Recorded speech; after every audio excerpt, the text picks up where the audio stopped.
Hello students, till now we have read about what is democracy, why democracy, features of democracy. Now in the next part it is given arguments against democracy, you can say demerits of democracy, you can say disadvantages of democracy. You may think why should we say that democracy has some disadvantages.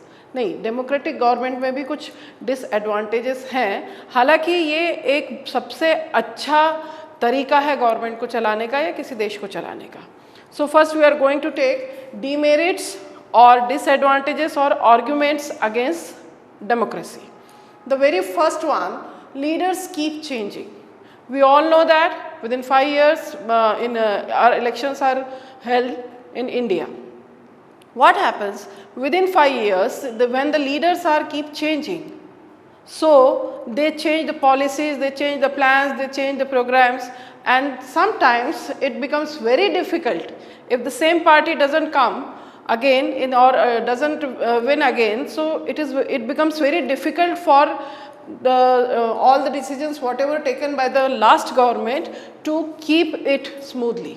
बहुत बार ऐसा होता है कि कोई नई सरकार चुन के आती है, वो पिछली सरकारों के डिसीजंस को रोक देती है, उनके द्वारा बनाई गई योजनाओं को, प्लान्स को, ग्रांट को, जितनी बहुत सारी चीज़ें होती हैं वो रोक दी जाती है. तो डेमोक्रेसी का एक ये डिसएडवांटेज माना जाता है या डिमेरिट माना जाता है, leaders keep changing and due to this instability बहुत ज़्यादा होने लग जाती है. और इस इंस्टेबिलिटी के कारण क्या होता है, डेमोक्रेटिक गवर्नमेंट जो होती है जिस प्रॉपर तरीके से काम करना चाहिए उस प्रॉपर तरीके से काम नहीं कर पाती. Second one, democracy is all about political competition, no morality. Yes, all types of parties, they come together for the election, and what happens, people behave, if when they get the power, when they come to government, many of them they behave very rashly, like no place for morality. नैतिकता या morality का वहाँ पे कोई सवाल ही नहीं उठता. बहुत बार ऐसा होता है कि चुनाव के समय या चुनाव के बाद या सरकार बनने के बाद आपसी दुश्मनी में पॉलिटिकल पार्टीज एक दूसरे को हार्म करती हैं या नुकसान पहुंचाती हैं. तो डेमोक्रेसी का एक पॉइंट ये भी है कि democracy is all about political competition. ये एक पॉलिटिकल कंपटीशन बन के रह गया है जहां मोरालिटी की या फिर नैतिकता की या अच्छे व्यवहार की, एक दूसरे के प्रति सद्भावना की कोई जगह नहीं होती. Now the third point, many people have to be consulted for taking any decision, for making any plan. Most of the people, we must have to consult it. What happens when, suppose if you go to one office, if you have some work, आपका कोई plan है, आपको कोई loan लेना है या आपको कोई भी काम है, तो जनरली क्या होता है कि ऐसा कहा जाता है, आप एक ऑफिस में जाते हैं तो कहा जाता है कि आपकी फाइल दूसरे जगह गई है, फिर तीसरी जगह गई है. इसके अलावा भी डेमोक्रेसी में बहुत सारे प्लान्स बनते हैं, या डैम बनाने का प्लान है या रोड बनाने के प्लान है, बहुत सारे जो बड़े बड़े प्रस्ताव होते हैं जिसमें बहुत रुपया लगता है, उन प्लान्स को एग्जिस्ट करने के लिए, उन प्लान्स को एग्जीक्यूट करने के लिए बहुत सारे लोगों को कंसल्ट किया जाता है. और इसके कारण जो डिसीजंस होते हैं वो बहुत डिले होते हैं, बहुत सारी चीज़ें जिस समय पर होनी चाहिए होती हैं वो उस समय नहीं हो पाती. Fourth is, leaders always don't know the interest of people. Leaders always don't know the interest of people. बहुत बार ऐसा भी होता है कि जो इलेक्टेड लीडर्स होते हैं वो जब जाते हैं अपनी कॉन्स्टिट्यूएंसी से चुनकर आगे, उन्हें पता ही नहीं होता कि उनकी कॉन्स्टिट्यूएंसी में लोगों का इंटरेस्ट किस चीज़ में है या लोगों ने उन्हें किस चीज़ के लिए चुनकर भेजा है. और जैसा कि हमने पॉइंट सेकेंड में देखा था मोरालिटी, उस हिसाब से नैतिकता के हिसाब से भी बहुत सारे लोग ये भूल ही जाते हैं या बहुत सारे नेता ये भूल जाते हैं कि उनको जिन लोगों ने चुना था उन लोगों की सुविधाओं का वो ख्याल कर रहे हैं कि नहीं.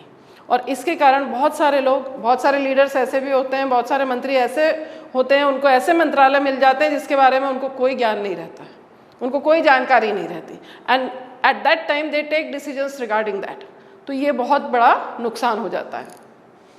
नेक्स्ट है, leads to corruption and political competition. Political competition के कारण सत्ता में आने के लिए, चुनाव में जीतने के लिए पॉलिटिकल लीडर्स चाहे जो अनफेयर मीन्स अपनाते हैं, और ये अनफेयर मीन्स अपनाकर यदि वो जीतते हैं तो ये डेमोक्रेटिक जीत तो कहलाएगी नहीं, और उसके अलावा इसके कारण करप्शन बहुत ज़्यादा बढ़ जाता है. नेक्स्ट है sixth, ordinary people do not know what is good for them. जब इलेक्शंस होते हैं, वोट देने जाया जाता है, बहुत सारे लोगों का अभी भी एक ग्रुप या एक वर्ग ऐसा है जिन्हें यह समझ में नहीं आता कि वोट किसे दिया जाए, क्योंकि वोट देने के हमारे जो आधार हैं उसके लायक उनके पास एजुकेशन नहीं होता है। हमारे देश में अभी भी अशिक्षा है। ये बात सही है कि बहुत सारा हिस्सा अभी शिक्षित हो चुका है, पर ये जो अशिक्षित लोग रहते हैं, इन लोगों को यह समझ में नहीं आता है कि हमें वोट किसे देना चाहिए। तो ऐसे में पॉलिटिकल पार्टीज उनको बहुत आसानी से बरगला देती हैं, उनको समझा देती हैं कि आपको जाकर केवल हमारी पार्टी के लिए ही वोट देना है। तो हमने अभी पढ़ा डीमेरिट्स और disadvantages of democracy, arguments against democracy. आपको क्वेश्चन आ सकता है इसका कि what are the demerits of democracy. Now I repeat, first is leaders keep changing. Democracy में लीडर्स चेंज होते रहते हैं और चेंजिंग ऑफ द लीडर्स के कारण किसी भी डिसीजन के लिए इंस्टेबिलिटी हो जाती है, स्टेबल डिसीजंस नहीं ले पाते। Second, democracy is all about political competition, no place for morality. किसी भी प्रकार की नैतिकता, नैतिक व्यवहार, सद्भाव की अपेक्षा पॉलिटिकल लीडर से हम नहीं कर सकते हैं। थर्ड है, many people have to be consulted. चूँकि डेमोक्रेसी है, प्रजातंत्र है, इसलिए किसी भी निर्णय को लेने के पहले गवर्नमेंट को बहुत सारे लोगों से कंसल्ट करना पड़ता है और इस कंसल्टेशन में बहुत सारा समय लगता है, बहुत सारा रुपया भी खर्च होता है और जब जो काम होना चाहिए वो काम नहीं हो पाता। तो ये एक डेमोक्रेसी का डिमेरिट है। फिर मैंने आपको बताया fourth, leaders always don't know the interest of people. When people choose their leaders, they expect from them that they will work for them. They are responsible, they are accountable for the people who chose them. But what happens, many times, leaders, they may not know for which purpose they are there. एक बार सत्ता हाथ में आ जाने के बाद ये ज़रूरी नहीं है कि लोग जनता की भलाई का ही काम करेंगे। Leads to corruption and political competition, और इसी के कारण करप्शन या भ्रष्टाचार बहुत ज़्यादा बढ़ जाता है और पॉलिटिकल कंपटीशन हो जाता है। जिसके हाथ में पावर आ जाता है, बहुत बार ऐसा होता है कि वो लीडर्स अपना पैसा, अपनी संपत्ति, अपना वेल्थ बनाने के लिए यूज़ करते हैं और जनता की भलाई के लिए नहीं यूज़ करते हैं। लास्ट है, ordinary people do not know what is good for them. मैंने जैसे आपको बताया कि सामान्य लोग ये जानते ही नहीं हैं कि उनके लिए भला क्या है, बुरा क्या है। तो बहुत बार ऐसा होता है कि जब भी वो डिसीजन लेते हैं या जब भी वो किसी पार्टी को वोट देते हैं, तो पार्टी को वोट देने के लिए वो अपने मन से या किसी और के कहने पर भी वोट दे देते हैं। अब हम पढ़ेंगे merits of democracy. Now we are going for arguments for democracy.